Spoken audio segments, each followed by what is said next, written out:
Antártida, dezembro de 1946.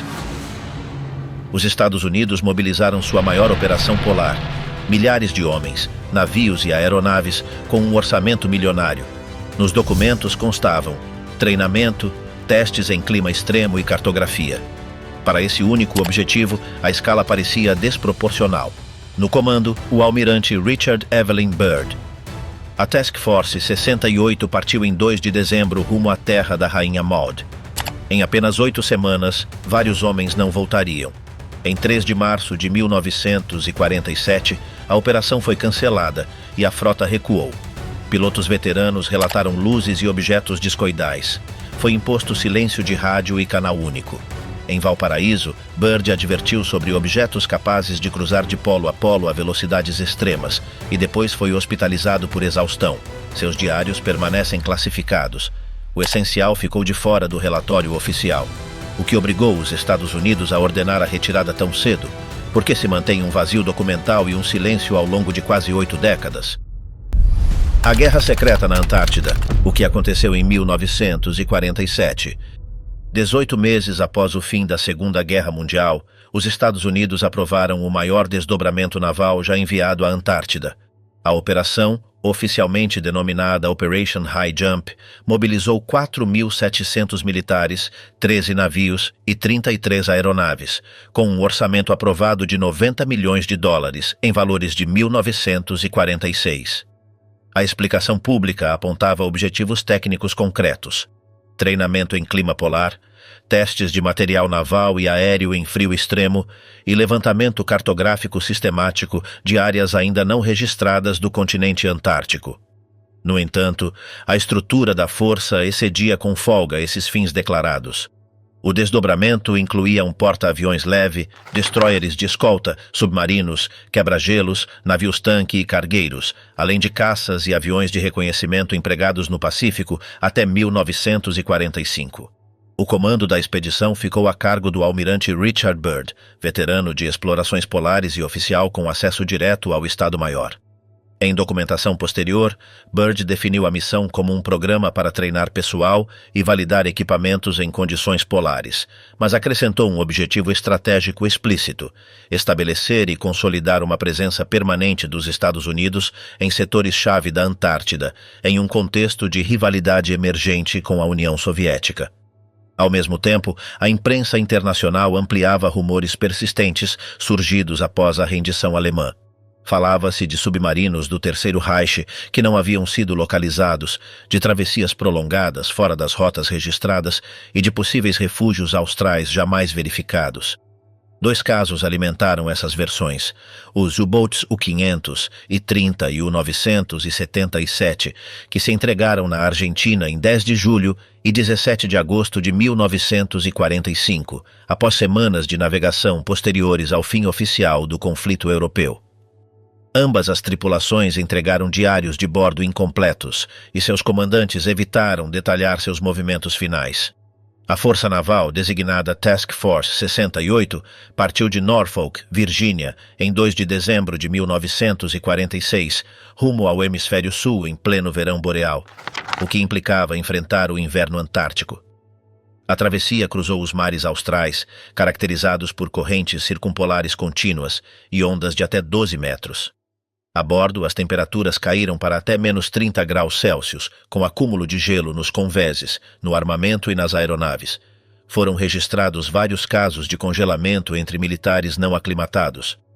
Em janeiro de 1947, a frota chegou à costa da Terra da Rainha Maud, uma região pouco cartografada e sem presença permanente dos Estados Unidos até então. Os pilotos da Task Force 68 eram veteranos. A maioria já havia participado de campanhas completas no Pacífico, Guadalcanal, Iwo Jima e Filipinas, e estava habituada a operar sob meteorologia hostil, fogo antiaéreo e pousos forçados em convés. Era um contingente treinado para manter a disciplina sob pressão. Em fevereiro de 1947, durante voos de reconhecimento, várias tripulações descreveram um fenômeno recorrente: luzes esféricas que surgiam sem aviso e permaneciam próximas das aeronaves por vários minutos. Foram descritas como pontos luminosos de contorno circular, sem rastro visível e sem ruído perceptível, capazes de manter uma separação constante mesmo quando o avião mudava de rumo ou de altitude. No início, os relatórios tentaram enquadrar o fenômeno em explicações convencionais: reflexos sobre o gelo, halos provocados por cristais de neve, miragens polares e efeitos ópticos associados a camadas de ar em diferentes temperaturas. O problema era a persistência. Nos registros, as luzes não se dissipavam com nuvens baixas, não desapareciam com curvas prolongadas e não ficavam para trás quando a aeronave acelerava. Esse padrão se conectava a um antecedente de guerra, os Foo Fighters, luzes relatadas por tripulações aliadas no teatro europeu a partir de 1944, que a imprensa da época popularizou como possíveis armas alemãs e que alguns pilotos apelidaram de Kraut Fireballs. Nunca se estabeleceu uma causa única, e nos arquivos militares elas permaneceram descritas como observações sem identificação conclusiva. Na Antártida, a ausência de forças inimigas conhecidas transformava o fenômeno em um problema operacional diferente. Não era combate, era incerteza. E essa incerteza começou a ser sentida dentro da cadeia de comando. Os relatos deram um salto quando alguns pilotos afirmaram que, além das luzes, haviam detectado objetos maiores durante breves intervalos, formas circulares ou alongadas, sem características aerodinâmicas visíveis, observadas à distância e perdidas de vista sem uma trajetória clara. Em mais de um caso, a interpretação imediata foi instrumental: interferências, leituras falsas, mas o fato de diferentes equipes descreverem padrões semelhantes fez com que as observações deixassem de ser tratadas como episódios isolados. A resposta de Byrd foi rígida: silêncio absoluto de rádio sobre qualquer avistamento e canal único de relato. Os incidentes deveriam ser comunicados apenas por via interna, pessoalmente, a bordo do USS Mount Olympus, navio de comando da Task Force. A prioridade passou a ser o controle da informação dentro da própria força expedicionária.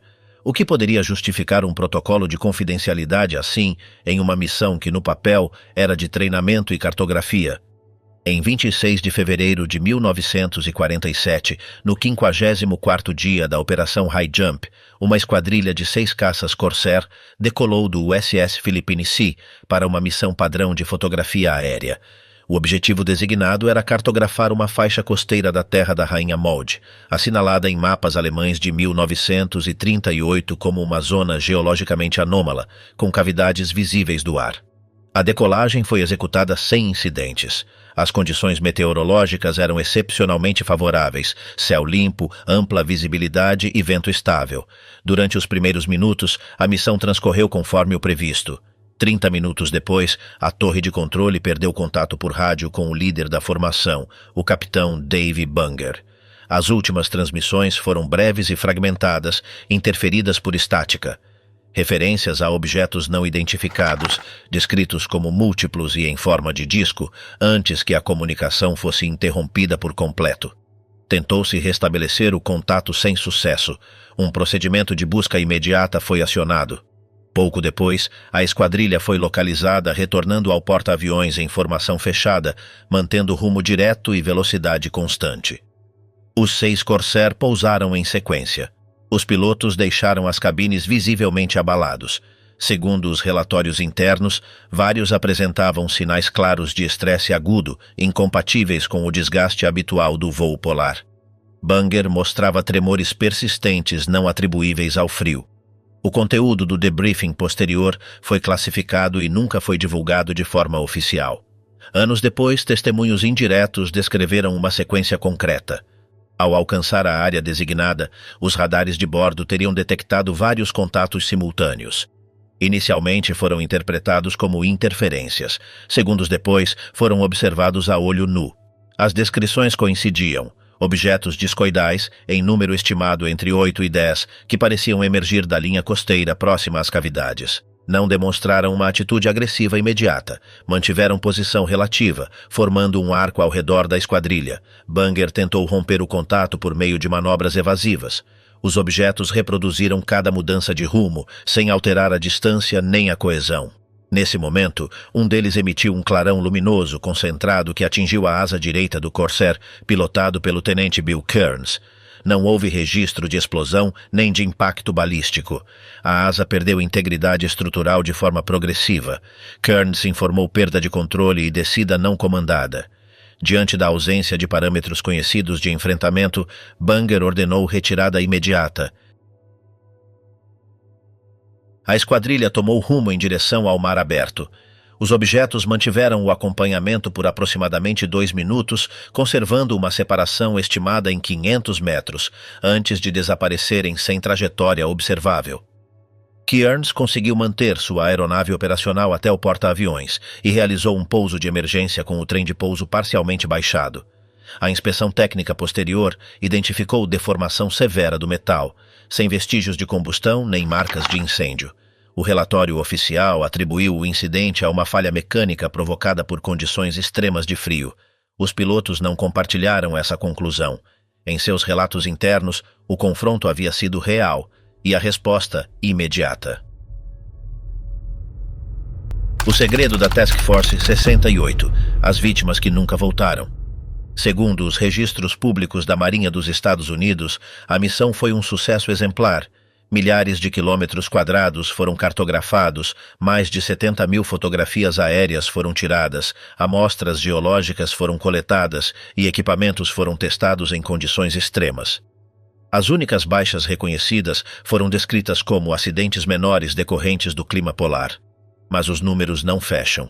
Os manifestos de pessoal indicam que 4.700 homens partiram de Norfolk em dezembro de 1946. Quando a Task Force 68 retornou aos Estados Unidos, apenas 4.683 constavam nas listas de desembarque. 17 homens não voltaram.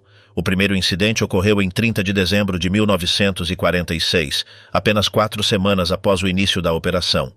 O hidroavião Martin Mariner, designado operacionalmente como George N., desapareceu durante um voo de reconhecimento sobre o gelo marinho próximo à ilha Thurston. A bordo estavam o tenente Ralph LeBlanc, o mecânico aeronáutico e o radiooperador. O relatório oficial afirma que a aeronave sofreu uma falha catastrófica no motor e caiu no oceano. Nenhum destroço foi recuperado. Nenhum corpo foi recuperado. Anos depois, Frederick J. Roncalli, técnico de radar do USS Pine Island, declarou que o George 1 havia informado por rádio que estava sendo seguido por objetos desconhecidos e que seus instrumentos começavam a falhar. Suas últimas palavras, segundo Roncalli, foram: "Estão muito perto, os instrumentos não respondem."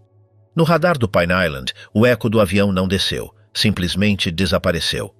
Roncalli manteve silêncio por quase 4 décadas.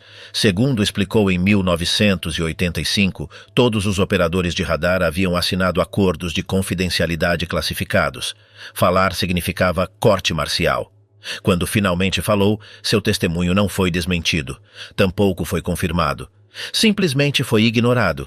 Em 9 de janeiro de 1947, ocorreu o segundo incidente grave. Um helicóptero Sikorsky se perdeu durante um voo entre o USS Currituck e a base temporária Little America 4. A bordo estavam o tenente-comandante John Howell, o chefe de metalurgia, e o especialista em meteorologia. O relatório oficial indicou acidente operacional e sepultamento no mar, conforme o protocolo. No entanto, nenhum dos 3 aparece sepultado em Arlington, nem em qualquer cemitério militar conhecido. O engenheiro mecânico Owen McCarthy, embarcado no Currituck, registrou uma versão diferente em seu diário pessoal, publicado por sua família em 2003. Segundo McCarthy, o helicóptero não caiu. Realizou um pouso de emergência intacto após uma falha elétrica total simultânea. Quando a equipe de resgate chegou, o aparelho estava completo, sem impactos, sem danos estruturais. Os 3 tripulantes estavam mortos dentro da cabine. Não havia ferimentos visíveis, não havia sinais de luta, não havia explicação evidente. O médico da Task Force, segundo McCarthy, diagnosticou parada cardíaca simultânea de causa desconhecida. Os 3 homens haviam morrido ao mesmo tempo. McCarthy escreveu: "Vi homens morrerem em combate por doença e por acidentes. Nunca tinha visto algo assim. Os corpos foram envolvidos e lançados ao mar naquela mesma noite. Não houve cerimônia. Não houve fotografias, não houve comunicado detalhado. O episódio mais inquietante ocorreu em 22 de fevereiro de 1947. Outro PBM Mariner, identificado como George III, decolou do Currituck para uma missão fotográfica sobre o interior do continente. A bordo estavam 9 homens, todos veteranos de guerra. O clima era perfeito, sem tempestades, sem vento forte, visibilidade total. A aeronave informou sua posição a cada 30 minutos. As 2 primeiras comunicações foram normais. Na terceira, a voz do piloto mudou. Temos contato visual com uma formação não identificada. Eles estão se aproximando, solicito instruções. A torre ordenou o aborto da missão e o retorno imediato. Não houve resposta. Durante as 6 horas seguintes, tentou-se restabelecer contato sem sucesso. Voos de busca foram enviados sobre uma área de mais de 500 km². Não se encontrou absolutamente nada, nem destroços, nem sinais de impacto, nem manchas de combustível. O George III simplesmente desapareceu com seus 9 tripulantes. O relatório oficial atribuiu a perda a condições meteorológicas adversas e a uma possível colisão com terreno não cartografado. Mas os registros meteorológicos do dia indicam céu limpo. E a área sobrevoada era uma planície de gelo, sem montanhas. As famílias receberam telegramas padronizados do Departamento da Marinha. Morreu em operações militares classificadas, corpo não recuperado. Sem detalhes, sem explicações. Ao todo, 17 homens mortos ou desaparecidos em menos de 8 semanas. Como comparação, a expedição antártica norte-americana de 1939 a 1941, também liderada por Byrd, durou 14 meses e não registrou nenhuma baixa. A expedição de James Clark Ross, no século XIX, teve 3 mortes em 4 anos. High Jump teve 17. Em suas memórias, Byrd dedicou apenas 2 parágrafos aos lamentáveis acidentes da missão. Não mencionou nomes, não explicou as circunstâncias. Os relatórios médicos completos permanecem classificados. Essas 17 vidas teriam sido apagadas do relato oficial. A pergunta permanece: o que realmente estava acontecendo na Antártida para provocar um número tão alto de perdas em uma missão supostamente científica? E, acima de tudo, por que o silêncio continua quase 8 décadas depois? O assustador alerta do almirante Byrd em 1947 e a fuga dos Estados Unidos. Em 3 de março de 1947, a Operação High Jump foi cancelada por ordem direta do Alto Comando Naval dos Estados Unidos. A Task Force 68 recebeu instruções claras e imediatas: abandonar a Antártida sem demora. Nenhum comunicado explicativo foi emitido. Não foi autorizada a recuperação completa do material mobilizado. Várias bases temporárias foram deixadas para trás com toneladas de combustível, equipamentos científicos, aeronaves desmontadas e suprimentos ainda operacionais, algo incomum até mesmo para uma retirada de emergência. O recuo foi executado sem objeções formais por parte dos comandantes subordinados. A cadeia de comando entendeu que a ordem não admitia debate. Em termos logísticos, a decisão foi custosa. Em termos estratégicos, irreversível. A bordo do navio de comando, o USS Mount Olympus, o comportamento do comandante da operação, Richard E. Byrd, chamou a atenção de seu próprio Estado-Maior. Durante a travessia de retorno, Byrd permaneceu isolado em sua cabine. Quase não participou de reuniões operacionais. Delegou funções que normalmente assumia pessoalmente. Oficiais que serviram sob seu comando declararam posteriormente que ele dormia pouco, se alimentava de maneira irregular e evitava qualquer conversa que não fosse estritamente técnica.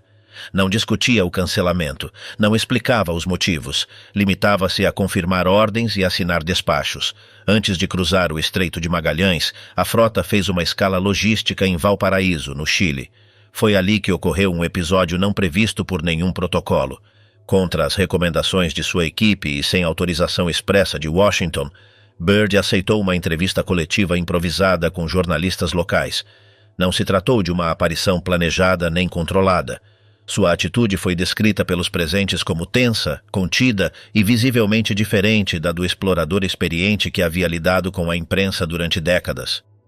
O correspondente Lee Hirden van der Bilge, do jornal El Mercúrio, registrou suas declarações, publicadas em 5 de março de 1947.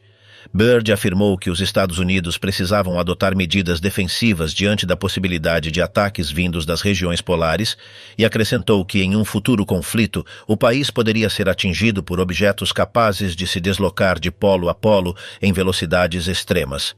A escolha das palavras foi precisa e desconcertante. Byrd não falou de aviões, nem de bombardeiros, nem de tecnologia conhecida. Falou de objetos. Durante a mesma coletiva, ampliou seu alerta. Declarou que havia observado fenômenos que escapavam à compreensão científica vigente e que existiam forças ativas nos dois extremos do planeta que não figuravam em nenhum modelo estratégico conhecido pelas Forças Armadas. Não deu detalhes técnicos. Não mencionou a Antártida de forma explícita, mas o contexto era inequívoco. As declarações circularam rapidamente pela imprensa sul-americana e austral. Em questão de dias, trechos da entrevista foram reproduzidos em veículos da Argentina, do Brasil e da Austrália, todos destacando o mesmo elemento. Um almirante norte-americano alertando publicamente sobre uma ameaça polar não identificada. A reação oficial foi imediata. Funcionários do Departamento de Estado entraram em contato diretamente com a redação do El Mercúrio, pedindo esclarecimentos e minimizando o conteúdo. Argumentou-se que Byrd havia sido mal interpretado, que suas palavras haviam sido tiradas de contexto e que seu estado físico, após semanas de operações em condições extremas, poderia ter afetado seu discurso. Não houve uma retratação formal por parte do almirante, apenas uma reinterpretação administrativa de suas palavras. A correção não conteve a disseminação. A mensagem já havia cruzado fronteiras. Estados Unidos, Byrd não voltou para sua residência nem para seu gabinete na Marinha. Foi levado diretamente ao Hospital Naval de Bethesda, em Maryland. O diagnóstico oficial foi exaustão extrema. Permaneceu hospitalizado por cerca de 2 meses. Durante esse período, recebeu visitas frequentes e prolongadas de oficiais da inteligência naval, representantes do Pentágono e pessoal civil, que não constava em registros públicos. Não existem atas desclassificadas dessas reuniões. Após receber alta médica, a mudança foi evidente. Byrd cancelou entrevistas, recusou convites para conferências e evitou qualquer menção pública à Antártida. Quando a imprensa insistia, repetia uma declaração breve, uniforme e cuidadosamente medida. A Operação High Jump havia sido uma missão bem-sucedida de treinamento militar e exploração científica. Não acrescentou mais nada.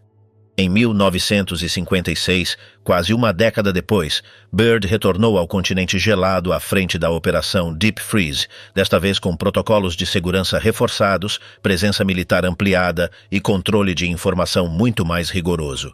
Entre os setores novamente incluídos nas operações estava a Terra da Rainha Maud, a mesma região visitada durante a High Jump. O conteúdo detalhado dessa expedição nunca foi explicado por Byrd. Ele morreu em 1957, aos 68 anos, oficialmente em decorrência de um infarto.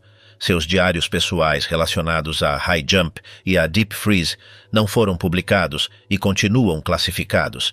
Entre os materiais mais controversos associados à Operação High Jump, existe um documento cuja simples circulação vem provocando divisões persistentes entre pesquisadores há décadas. Em 1995, 48 anos depois da High Jump, começou a circular na internet um manuscrito intitulado O Diário Perdido do Almirante Richard E. Byrd, fevereiro de 1947. O texto se apresentava como um registro pessoal atribuído a Byrd, centrado em um voo datado de 19 de fevereiro de 1947, 3 dias antes de a Task Force 68 restringir de forma abrupta todas as operações aéreas sobre o interior do continente. Segundo o documento, Byrd decolou do USAS Philippine Sea a bordo de um R-4D, a versão naval do DC-3, acompanhado por um copiloto e com ordens para realizar um reconhecimento no interior destinado a identificar possíveis áreas de pouso de emergência. A missão descrita se encaixa, em termos formais, em tarefas rotineiras dentro da estrutura logística da High Jump e não é apresentada inicialmente como uma operação excepcional. O diário indica que, por volta das 9 da manhã, Byrd observou no horizonte uma cadeia de montanhas que não constava nos mapas disponíveis a bordo. O que chamou sua atenção não foi apenas sua presença, mas sua geometria incomumente regular, descrita como incompatível com processos geológicos normais. 30 minutos depois, o relato entra em uma fase técnica anômala. A bússola começa a girar sem referência estável, o girocompasso perde o alinhamento, o rádio fica inutilizado e a resposta dos comandos deixa de corresponder aos movimentos do avião. O texto afirma que o R-4D se aproximou então de uma ampla depressão no terreno, descrita como um vale livre de gelo, com temperaturas amenas e presença visível de vegetação. Byrd anota que a paisagem observada não coincidia com nenhum modelo geográfico, climático nem glaciológico conhecido para a Antártida, mesmo sob as hipóteses mais extremas aceitas em 1947. A partir desse ponto, o diário oferece uma descrição progressiva de rios com curso ativo, áreas florestadas e uma fauna identificada como semelhante a espécies extintas desde tempos pré-históricos. As observações são apresentadas como registros diretos realizados em baixa altitude, não como interpretações simbólicas nem inferências teóricas. O manuscrito registra o aparecimento de objetos aéreos discoidais, metálicos, sem superfícies aerodinâmicas visíveis e com inscrições que o autor afirma não reconhecer. Os objetos se aproximaram da aeronave e assumiram uma formação fechada, flanqueando-a dos dois lados. Nesse momento, segundo o texto, todos os instrumentos ficaram completamente inutilizados e o R-4D passou a se deslocar sem resposta efetiva aos comandos, como se estivesse sendo guiado por um sistema externo. O pouso descrito não foi forçado. Byrd o classifica como controlado, estável e preciso, executado sem intervenção consciente do piloto nem do copiloto. É a partir desse ponto que o documento entra em sua seção mais polêmica. Byrd afirma ter sido recebido por indivíduos de aparência humana, grande estatura, traços nórdicos e domínio do inglês, com um sotaque estrangeiro não identificado. Descreve deslocamentos por instalações subterrâneas extensas, iluminadas por uma fonte de luz constante que não gerava sombras nem calor perceptível e que não correspondia a nenhum sistema elétrico convencional conhecido na época. O encontro central do relato ocorre com uma figura à qual o texto se refere como o mestre. Segundo o diário, essa entidade transmitiu um alerta direto ligado ao uso de armas nucleares pela humanidade em 1945, afirmando que essas detonações haviam sido detectadas e consideradas uma ameaça de alcance planetário. A mensagem atribuída à conversa é clara. O desenvolvimento armamentista humano teria alcançado um limiar crítico que precisava ser detido. O diário sustenta que Byrd foi escoltado de volta à sua aeronave e acompanhado até deixar a área. Durante a subida, os instrumentos começaram a recuperar a funcionalidade de forma gradual. Ao olhar para trás, o ambiente descrito, o vale, a vegetação, as formações, havia desaparecido, substituído mais uma vez pelo gelo contínuo do continente antártico. O pouso no USS Philippine Sea teria ocorrido aproximadamente 3 horas após a decolagem, dentro de uma margem compatível com a autonomia do R-4D. O texto acrescenta um detalhe relevante. O copiloto não se lembrava de nenhum evento anômalo e descreveu o voo, no relatório de rotina, como completamente normal. A última entrada do diário está datada de 11 de março de 1947.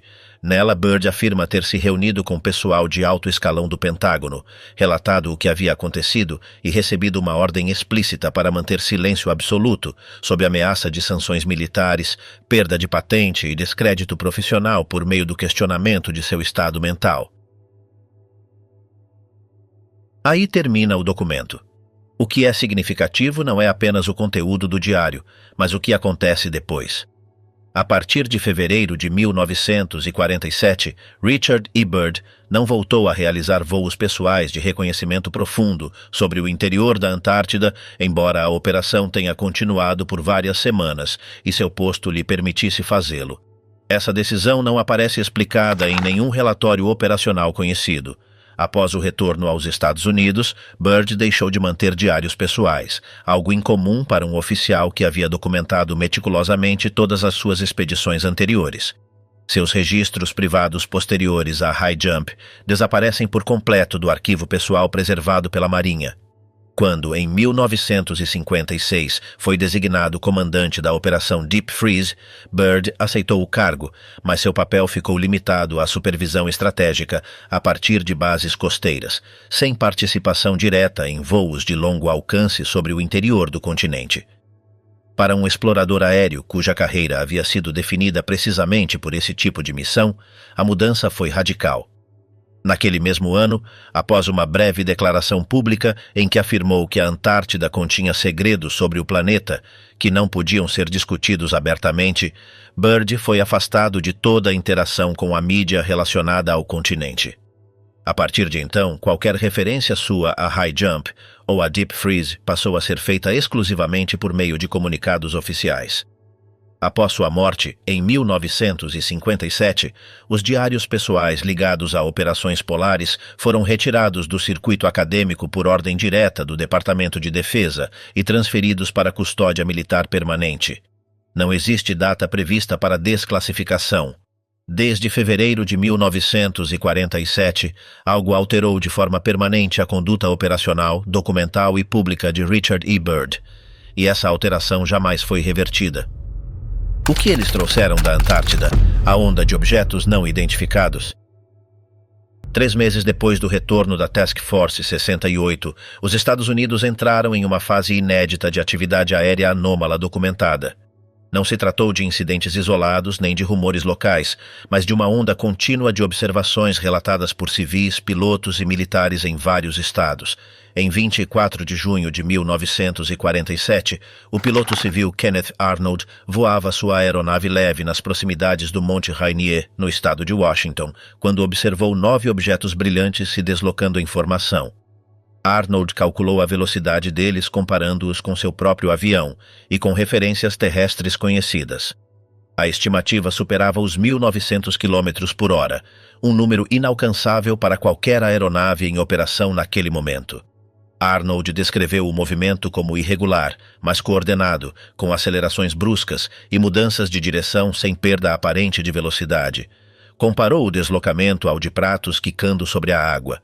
No dia seguinte, um jornalista usou essa expressão para dar título à notícia. O termo discos voadores ficou então fixado na cultura pública. Entre março e junho de 1947, foram registrados mais de 200 relatos de objetos voadores não identificados nos Estados Unidos. Os registros descreviam discos metálicos, esferas luminosas e objetos alongados, todos caracterizados por velocidades extremas, ausência de superfícies de controle visíveis e manobras incompatíveis com a aerodinâmica conhecida. O padrão geográfico foi consistente. A maioria dos avistamentos se concentrou no noroeste do Pacífico, Washington, Oregon e Califórnia. Exatamente o corredor costeiro pelo qual unidades da Task Force 68 haviam navegado e atracado após seu retorno do Hemisfério Sul. Para os analistas militares, esse detalhe não passou despercebido. Em 8 de julho de 1947, apenas 2 semanas depois do caso Arnold, ocorreu o incidente que forçou uma reação institucional direta. Roswell, Novo México. Um fazendeiro local encontrou destroços metálicos espalhados em sua propriedade. A descoberta foi comunicada à base aérea local. Naquele mesmo dia, a base emitiu um comunicado oficial afirmando que havia recuperado um disco voador. Horas depois, a declaração foi retirada e substituída por outra versão, um balão meteorológico. A retificação não conseguiu encerrar o caso. Testemunhas que viram os destroços antes de sua apreensão descreveram materiais extremamente leves, resistentes, impossíveis de serem cortados ou queimados, e com símbolos não identificáveis. Algumas declararam ter observado pequenos corpos de morfologia não humana, removidos rapidamente por militares. Esses testemunhos não foram incorporados aos relatórios finais. A resposta do governo foi imediata e uniforme. Roswell foi classificado como um erro de comunicação. As testemunhas foram desacreditadas, pressionadas ou silenciadas. O episódio foi oficialmente encerrado. Em setembro de 1947, diante do acúmulo contínuo de relatos vindos tanto de civis quanto de militares, a Força Aérea dos Estados Unidos viu-se obrigada a agir oficialmente. Já não se tratava de rumores dispersos, mas de incidentes registrados por pilotos treinados, operadores de radar e observadores qualificados, alguns deles com dados instrumentais anexados.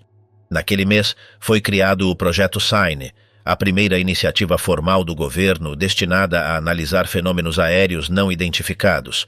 O projeto foi atribuído ao Air Technical Intelligence Center, a unidade responsável por avaliar ameaças tecnológicas estrangeiras. Sua composição reflete a seriedade inicial da abordagem. Analistas de inteligência, engenheiros aeronáuticos, especialistas em propulsão, físicos e oficiais, com acesso a material classificado de alto nível. Desde o início, o SIGN trabalhou sob uma premissa clara: determinar se os objetos observados representavam uma ameaça à segurança nacional. Foram revisados relatórios de pilotos militares, registros de radar, fotografias aéreas e testemunhos técnicos. Uma parte significativa do material vinha de bases situadas na costa oeste e no corredor do Pacífico, coincidindo com a onda iniciada após o retorno da Task Force 68. Em 1948, após quase um ano de análise, a equipe do SIGN elaborou um documento interno de síntese conhecido como Estimate of the Situation. O relatório avaliava diferentes hipóteses: erros de identificação, fenômenos atmosféricos, tecnologia soviética experimental e projetos secretos dos Estados Unidos. Nenhuma delas explicava de forma coerente o conjunto dos casos mais sólidos.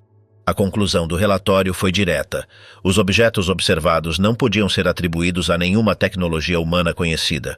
O texto não empregava o termo extraterrestre de forma sensacionalista, mas descartava explicitamente tanto a origem soviética quanto qualquer desenvolvimento próprio. Do ponto de vista militar, isso implicava uma brecha crítica no controle aéreo. O documento foi classificado imediatamente. Chegou à mesa do então chefe do Estado-Maior da Força Aérea, o general Hoyt Vandenberg. A reação foi categórica. Vandenberg rejeitou a conclusão, alegando insuficiência de provas conclusivas. No entanto, sua decisão não foi solicitar mais dados, ampliar o estudo ou reforçar a investigação com novos recursos. Ele ordenou retirar o relatório de circulação interna e bloquear sua divulgação até mesmo dentro da própria Força Aérea. Não foi autorizada uma revisão técnica independente, não se pediu confronto com outros departamentos científicos, não foi aberta uma linha de acompanhamento. Pouco depois, o projeto SIGN foi dissolvido. Em seu lugar, foi criado o projeto Grudge, com uma mudança explícita de enfoque. Já não se tratava de determinar a origem dos objetos, mas de reduzir a percepção pública do fenômeno. Os novos relatórios deveriam priorizar explicações convencionais, minimizar os casos complexos e descartar aqueles que não pudessem ser resolvidos rapidamente. A mudança não foi técnica, foi estratégica. Apesar disso, os avistamentos não cessaram. Relatos continuaram chegando de bases aéreas, rotas comerciais e regiões costeiras. O fenômeno persistia, enquanto a postura oficial se deslocava para a negação administrativa. Com o passar do tempo, a sequência de acontecimentos começou a se tornar difícil de ignorar, até mesmo dentro dos próprios círculos de inteligência. Em nenhum momento foi reconhecida uma conexão direta entre esses fatos. Mas também nunca foi emitida uma negação formal que os separasse de maneira explícita. O resultado foi um vazio narrativo controlado, uma gestão do silêncio. A pergunta já não era local nem anedótica. Havia adquirido alcance global e dimensão estratégica. O que a Task Force 68 realmente havia encontrado sob o gelo antártico para que, em questão de meses, a Força Aérea passasse de investigar uma possível ameaça desconhecida a decidir que era melhor não saber? Tratado da Antártida. Por que o continente mais rico do mundo é proibido? Em dezembro de 1946, os Estados Unidos já passavam de um ano interrogando de forma sistemática cientistas e técnicos alemães capturados após a queda do Terceiro Reich. Não se tratava apenas de engenheiros de foguetes ou especialistas em armamento convencional. Entre os detidos havia físicos teóricos, aeronautas, engenheiros de propulsão avançada e projetistas de sistemas cujas linhas de trabalho não se encaixavam em nenhum programa tecnológico aliado conhecido. Ao longo de meses de interrogatórios classificados, começaram a surgir padrões inquietantes. Vários desses cientistas descreviam princípios físicos que não figuravam nos manuais ocidentais nem nos soviéticos. Não falavam de melhorias incrementais em motores já existentes, mas de abordagens completamente diferentes. Geração de sustentação sem asas, controle do movimento sem superfícies aerodinâmicas, propulsão sem combustão visível. A Operação Paperclip costuma ser apresentada publicamente como o programa que levou Wernher von Braun e sua equipe de Peenemünde para os Estados Unidos. Essa versão é parcial. Entre 1945 e 1959, o governo norte-americano recrutou, transferiu e empregou mais de 1.600 cientistas e técnicos alemães, muitos deles ligados a projetos experimentais que nunca chegaram a ser implantados em larga escala. Alguns vinham de instalações subterrâneas evacuadas às pressas. Outros afirmavam ter trabalhado em programas cancelados antes do fim da guerra, cujos arquivos não foram recuperados. Um desses nomes foi Victor Schauberger, engenheiro autodidata austríaco que havia desenvolvido sistemas baseados em dinâmica de vórtices, implosão e geração de vácuo. Seus projetos não utilizavam explosão, combustão nem empuxo reativo clássico. Eles exploravam a ideia de que o movimento podia ser gerado pela redução da pressão, e não pelo seu aumento, um conceito contrário à engenharia dominante da época. Os técnicos norte-americanos que examinaram seus protótipos e esquemas concluíram que eles não podiam ser reproduzidos com os meios industriais disponíveis, não por falta de materiais, mas porque os princípios subjacentes não eram plenamente compreendidos. Em 1958, Schauberger foi levado ao Texas para colaborar com um consórcio privado apoiado por contratos militares. O projeto nunca foi identificado publicamente. Meses depois voltou para a Áustria, doente e arruinado, e morreu naquele mesmo ano.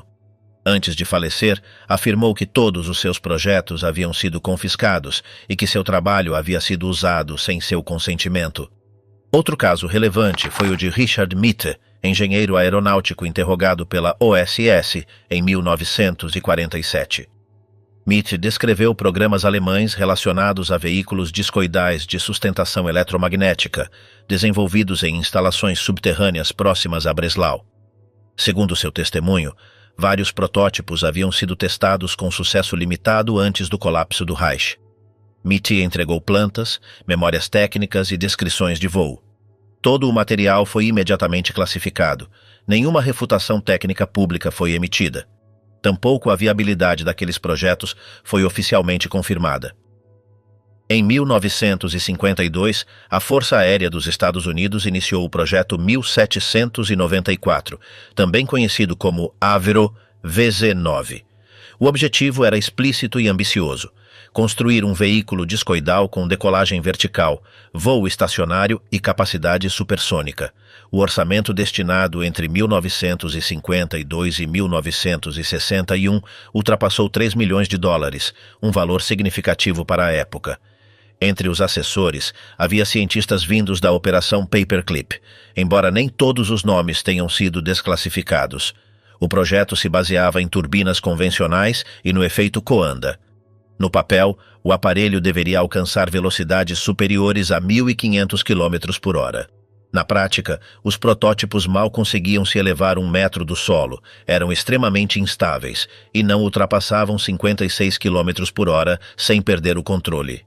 O consumo de energia era insustentável. Em 1961, o projeto foi cancelado. A conclusão oficial foi inequívoca: a tecnologia humana disponível não permitia construir um veículo discoidal funcional. Esse fracasso deixou uma contradição impossível de ser resolvida pela via oficial. Se os Estados Unidos não conseguiam fazer isso em 1952 com recursos praticamente ilimitados, o que os pilotos da Operação High Jump estavam vendo em 1947? Enquanto a engenharia fracassava, a ciência começou a revelar algo inquietante sobre o gelo antártico. Na terra de Wilkes, estudos gravimétricos iniciados em 1962 identificaram uma concentração de massa sob o gelo equivalente a uma cratera de 300 quilômetros de diâmetro, comparável à de Chicxulub. No entanto, medições refinadas pelo satélite Gracie mostraram uma distribuição irregular de densidade, incompatível com impactos meteoríticos conhecidos. Em 2016, um pedido internacional para realizar perfurações profundas na área foi rejeitado pelo Comitê do Tratado da Antártida sem explicação técnica pública. A região permanece intacta.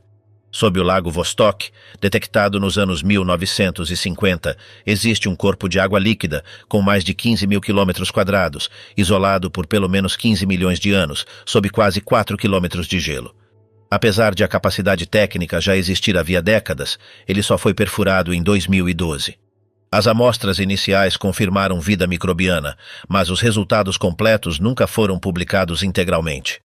Os vales secos de McMurdo, livres de gelo há pelo menos 8 milhões de anos, demonstraram que a Antártida não é um bloco homogêneo, mas um continente com regiões geotermicamente ativas, estáveis e potencialmente habitáveis em escalas geológicas prolongadas. Os cientistas alemães falaram de tecnologia baseada em princípios que os Estados Unidos não dominavam. Os Estados Unidos tentaram replicá-la e fracassaram. 70% do material fotográfico da High Jump continua classificado. As áreas mais sensíveis permanecem sem perfuração, e nenhum estado voltou a mobilizar uma operação militar comparável no interior profundo do continente. Durante a segunda metade do século XX, o continente se transformou em um espaço regulado por acordos multilaterais excepcionais. Em 1959, 12 países assinaram o Tratado da Antártida, um documento sem precedentes que proibiu a militarização permanente, congelou as reivindicações territoriais e limitou a atividade humana à pesquisa científica.